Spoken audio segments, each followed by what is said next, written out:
Salut, c'est Estelle et Jérôme, et on a tout quitté pour faire un tour du monde à la voile sur notre catamaran Grand Tour. Salut, c'est Estelle et Jérôme, et on a tout quitté pour vivre à Gibraltar. Ouais, bah presque, hein, parce que ça fait 2 semaines qu'on est coincé ici, et on attend une fenêtre météo pour partir vers les Canaries. Wake up, today's gonna be a good day. Wake up, today's gonna be a good day. Wake up. Et en attendant, bah, c'est de la pluie, un petit peu de soleil. Hier, il a fait super beau. On en a profité pour faire une belle visite à Cadix, à Tarifa, Ferrer de la Frontera. Et voilà, ça fait 10 fois qu'on passe la frontière entre Gibraltar et l'Espagne pour aller se promener. On traverse la piste de l'aéroport de Gibraltar. C'est assez marrant de traverser une piste d'avion à pied comme ça. C'est là que tu sais que tu es en Angleterre. Oh, tu vois des double deck bus? Ouais.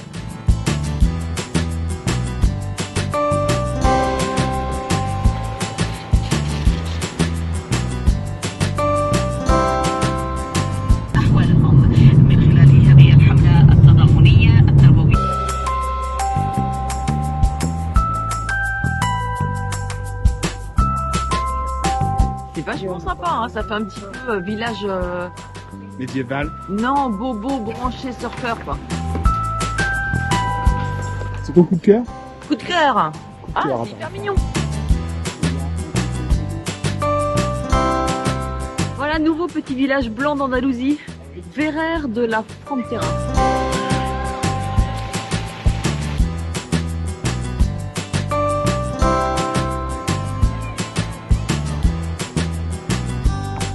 Alors, Elle rentre dans le classement. Elle est combienième? Elle est 3e, je pense. On n'est plus dans la collecte de data. Ah bah si, on continue à engranger les datas là.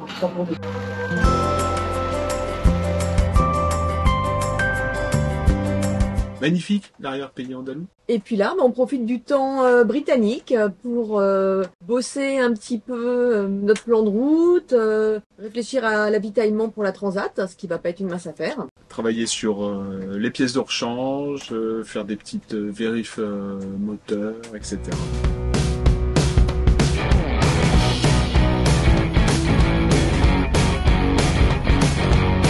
Je comprends plus rien. En attendant le vent, On boit des bières.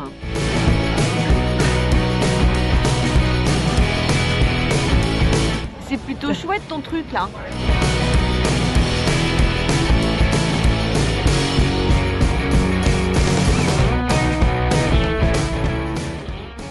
j'ai vu qu'il y avait sur le quai là-bas des prix intéressants pour le réveillon. Ça avait l'air pas mal avec une petite animation. Père Noël. Non, mais j'espère qu'on sera parti avant quand même. Hein. Alors pour résumer, il y a la tempête en France actuellement, qui a bien touché la Bretagne avec ses 200 km à la pointe du Raz, qui nous fait une belle houle. Ensuite, on a la météo, le vent, qui n'est pas favorable aussi à cause de la tempête. On a les courants dans le détroit de Gibraltar. Et récemment, qu'est-ce qui est revenu nous rendre visite? Les orques qui sont dans le détroit. Il y a eu 2 attaques, dont un bateau qui a coulé. Donc on est un petit peu comme ça. Voilà, ça fait 3-4 ans que les orques attaquent les Ils mangent bateaux. les safrans. Miam, miam, miam, miam. Ouais, ils grignotent les safrans. Donc, dans le meilleur des cas, faut demander un remorquage, sortir le bateau de l'eau, refaire les safrans. Et dans le pire des cas, ça crée une voie d'eau et le bateau coule, ce qui est arrivé. Il y a des centaines d'attaques là depuis quelques années. Entre le golfe de Gascogne, le nord de l'Espagne, toute la côte portugaise et puis Gibraltar. Et elles sont bien concentrées à Gibraltar là en ce moment. Donc on attend une fenêtre, il y a quelques opportunités, on est en train de regarder ça aussi avec les bateaux copains. Il faut conjuguer tous ces paramètres. C'est compliqué, ça risque d'être impossible, donc il y aura des compromis à faire certainement. On suit les groupes de discussion sur les orques, on suit les sites web pour savoir où ils sont, on suit la météo, on regarde le courant, etc., etc. La vie au port sous la pluie. C'est ça aussi la réalité de la croisière en bateau. C'est pas toujours hyper glamour, maillot de bain et cocotier quoi.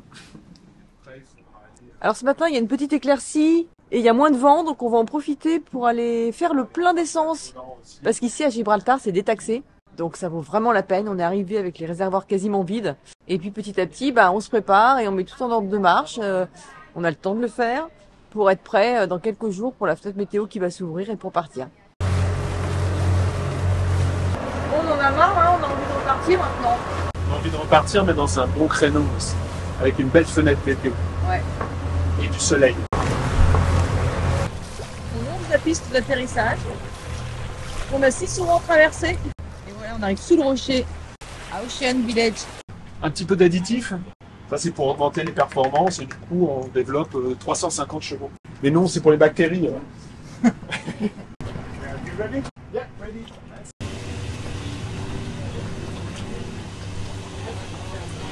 Ça y est, on fait un gros plein? Petit plein Gibraltar, enfin petit plein, ça va être juste énorme. Moi, j'ai fait un énorme plein. Waouh. Ça va faire mal, mais heureusement qu'on fait un gros plein Gibraltar. Ça y est? Ça y est. 480 litres, 1,075, 516 pounds. Belle économie quand même. Et alors, qu'est-ce que tu fais dans ton petit trou, mon cœur? Eh ben, je nettoie un petit peu là où il y a des petits départs de rouille. Je mets un petit peu de graisse. Et j'ai vérifié les niveaux d'huile, vérifié que tout va bien. Pour être à fond de balle, pour échapper aux orques? C'est ça. Bon, j'ai essayé de faire du pain aujourd'hui. C'est quand même un truc important parce que je suis en train de réfléchir à ma liste d'avitaillement pour la Transat. Et vu le nombre de pains qu'il va falloir que j'emporte, je pense qu'il vaut mieux que j'arrive à en faire moi-même. Donc, moment de vérité, j'ai fait la pâte avec mon monsieur cuisine. Et là, il sort de 45 minutes au four. On croise les doigts. Ça a l'air pas mal, non? Tu entends le croustillant? Attends, filme la mie, regarde. Elle est bien ou pas? Bon, ce soir, réunion de marins au QG général pour discuter du plan de route, du timing, des options. Analyse des hypothèses des uns et des autres. De la météo, du vent, des vagues, des orques, du courant, qui a l'air quand même d'être une sacrée paire de manches ici à Gibraltar. Mais on va dire que le plus gros problème, ça reste quand même les orques. En attendant, on va faire une petite balade pour se dégourdir les jambes parce que ça commence un peu à nous titiller là, de bouger et de repartir. On commence à avoir fait le tour du rocher là quand même. Bon, il nous restait un truc à faire à Gibraltar qu'on n'avait pas encore fait, c'est le cimetière de Trafalgar. Waouh. Ah, il y a les noms de tous les gens enterrés. Ah oui, c'est pas tout jeune, hein. Mais non, il est très ancien. Effectivement, 1700, 1800. T'as vu, ils avaient déjà des QR codes à l'époque. Waouh.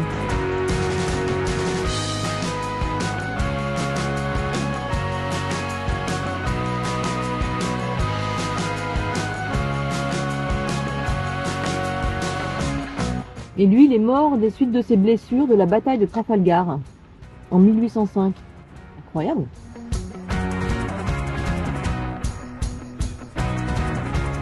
Bon, réunion au sommet au QG, c'est-à-dire The Hungry Fire, pour décider du départ. Et je pense qu'après quelques bières, on a trouvé quelque chose. Il y a un plan qui se dessine.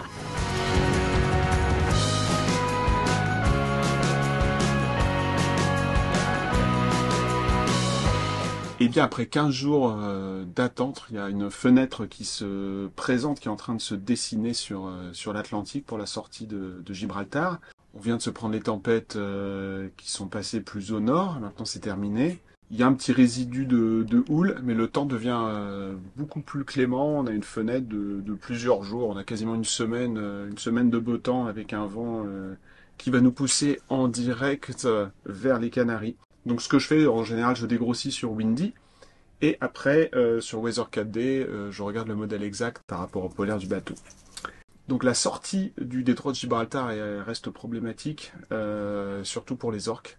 On se décide pas encore, on va voir avec les bateaux copains ce qu'ils font. Ce qu'on va faire, c'est qu'on va essayer de faire une traversée tous ensemble, peut-être à 4 bateaux, 4-5, s'il y en a d'autres qui se joignent à nous, pour être ensemble, c'est toujours plus sympa. Mais bon, même si on n'a pas encore tout défini, on devrait partir dans les jours qui viennent. Là maintenant, je crois que notre attente interminable à Gibraltar prend fin. La fenêtre est claire, on peut partir à partir de mardi matin. Donc, Yes. Go. Go. On part. Mais maintenant il fait beau alors, c'est con. À suivre pour la grande traversée. You grow hard about what you want to be. Step 4. Everybody just do your thing. Wake up. Today's gonna be a good day. Wake up. Today's gonna be a Donc là, vu qu'on s'ennuie un petit peu à Gibraltar, on va jouer un petit peu. Aïe aïe aïe aïe. Et non, je n'ai gagné qu'1 million. Ils font quoi les délinquants juvéniles là? On joue. Ah, il y a 10 centimes. Ouais. Je mise tout sur ces 10 centimes. Start et c'est parti. Eh bien non, malheureusement, chérie, Allez, on va rentrer à la maison, on va se coucher. Tiens. on n'a pas gagné, on a tout perdu, on a perdu tout notre pénis. Il est l'heure d'aller au dodo.